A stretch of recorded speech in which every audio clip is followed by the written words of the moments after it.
isakay sa eroplano ang isang nasasakdal pagkahuli sa pamamagitan ng warrant of arrest. Ihaharap po siya sa lokal na hukuman. Hindi po automatic na po pwedeng Rodrigo Roa Duterte, may warrant of arrest laban sa iyo. Sara Duterte, may warrant of arrest laban sa iyo. General Bato, may warrant of arrest laban sa iyo. Isasakay na namin ikaw sa eroplano, pumunta ka na sa Hague. Hindi po. Kinakailangan dalhin sa lokal na hukuman. At ano naman ang tatanungin ng lokal na hukuman? Ito po ha. So talagang babasahin ko sa inyo kung ano naman yung sasabihin, no, ng hahanapin ng lokal na hukuman. Sandali lang po, sandali lang.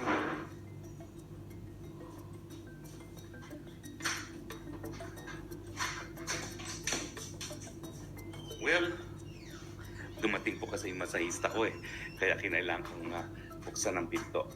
Pero anyway, ito po ang didesisyonan ng hukuman na lokal. Pilipinong West po ito. 3 bagay lang po. Na yung warrant para nga doon sa nasasakdal, isa, na yung tao ay naaresto sang-ayon sa tamang proseso, at pangatlo, yung karapatan ng tao ay narespeto. Tignan nyo po na yung lokal na judge, wala pong obligasyon magdesisyon kung meron ng jurisdiction ng ICC. Bakit? Kasi po, yan po ay pursuant dun sa tinatawag nilang competence of competence, na tanging ang ICC lang ang pwede magdesisyon kung meron silang jurisdiction dun sa kaso. Basta ang obligasyon lang ng lokal na hukuman ay tama yung taong inaresto, na siya ay naaresto sang-ayon sa tamang proseso at dinirespeto ang karapatan ng naaresto. At kung yan ay satisfied, tsaka siya isasakay sa eroplano para dalhin sa The Hague.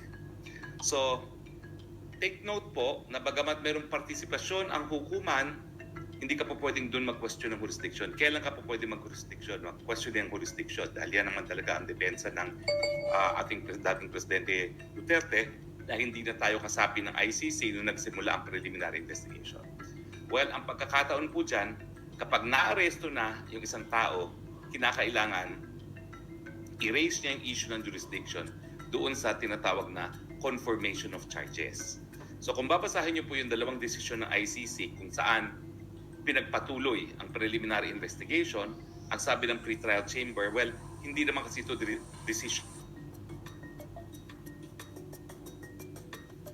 ng Office of sinabi na tungkol doon sa admissibility na ang lokal na hukuman daw ay able and willing. Kaya nga sabi ng pre-trial chamber, hindi mo naman kinwestiyon talaga yan, hindi mo diniscuss kung ano yung epekto ng pagbibitiw sa ICC. So, ibig sabihin, inamin mo may jurisdiction ang hukuman. Pagdating naman sa appellate chamber, kasi hindi mo naman kasi linabas talaga at didiscuss ang issue ng jurisdiction. Linalabas mo sa kauna-unahang pagkakataon on appeal. Kaya hindi naman po pwede gawin yan. So, ang sinasabi ng hukuman, hindi pa sila nagdedesisyon sa issue ng jurisdiction kasi nga hindi diniscuss ng OSG yung epekto ng ating pag-aalis sa Rome Statute.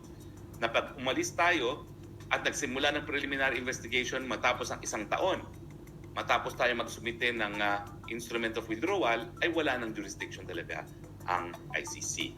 So ang susunod na pagkakataon na pwedeng erase yan ay hindi man lang sa lokal na hukuman, kung hindi doon sa confirmation of charges, pero huli ka muna. Pero magandang balita sa ating lahat, hindi agara na pwedeng kidnapin ang nasasakdal sa ICC maski meron ng warrant of arrest. Kinakailangan iharap muna sa lokal na hukuman.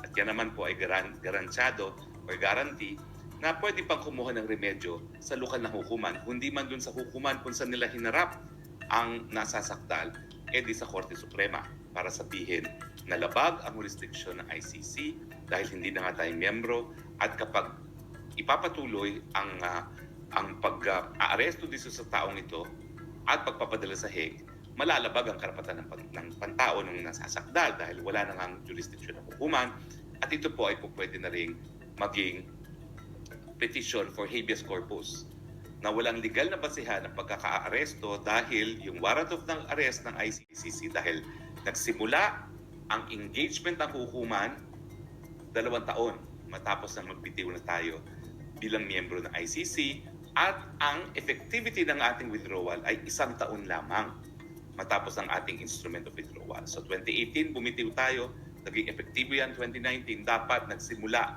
ang preliminary investigation 2019. Hindi kasama sa formal na proseso ng hukuman yung preliminary examination. Ang nakakagulo po talaga yung desisyon ng ating Korte Suprema sa Pangilinan versus Executive Secretary kung saan sinabi ng hukuman, bagamat dismiss ang kaso at sinabi na moot and academic dahil nakapagbitiw na tayo sa membership natin sa ICC, abay ang dami kasi sinabi ng ponensya doon na kapag tayo ay naging miyembro at bumitiw, kinakailangan pa rin mag-cooperate. Hindi naman diniscuss ng hukuman doon. At ito po yung obiter, palamuti. Hindi po yan ang desisyon ng korte. Ang sabi ng hukuman doon, kinakailangan pa rin makipagtulungan miski hindi na tayo miyembro. Hindi naman nila sinabi na meron niyang time frame. At saka yung trigger ng jurisdiction na dapat ikonsidera para sa time frame ay 1 taon matapos tayo magsumite ng instrument of withdrawal. Well, sana po malinaw yan.